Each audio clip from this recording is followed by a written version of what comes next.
A major food safety sanitation company has paid $1.5 million in penalties for employing more than 100 teenagers in dangerous jobs at meatpacking plants in 8 states, the U.S. Department of Labor said on Friday. The department said Packers Sanitation Services Inc. allowed at least 102 children between 13 and 17 years old to work overnight shifts and use hazardous chemicals to clean dangerous meat processing equipment such as brisket saws and head splitters used to kill animals.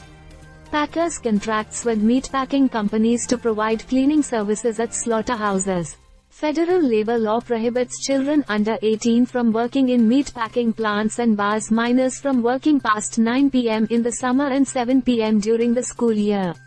The largest penalties against Packers stemmed from its contracts at JBS USA plants in Nebraska and Minnesota and a Cargill Inc. plant in Kansas. The Labor Department did not accuse JBS, Cargill and other meatpackers of wrongdoing. Wisconsin-based Packers said in a statement that it has a zero-tolerance policy for employing minors. The company said it conducted an audit of its workforce and hired a law firm to review its hiring policies after learning of the Labor Department's investigation. The department in November sued Packers in Nebraska federal court for allegedly employing at least 31 children at 3 meatpacking plants.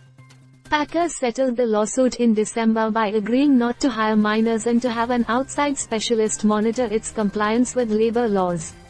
The fines announced on Friday stemmed from a broader Labor Department investigation of Packers. The department said in the lawsuit that most of the children who worked at the 3 plants were not fluent English speakers and had to be interviewed in Spanish, though it was not clear whether they were immigrants. A Labor Department spokesperson said the agency did not verify the immigration status of the children. Reuters has reported that the illegal use of child workers, particularly migrants, is widespread, including at chicken plants in Alabama and by contractors who employ workers at Hyundai and Kia assembly plants. The automakers have said they do not condone labor law violations and are reviewing hiring practices used by their suppliers.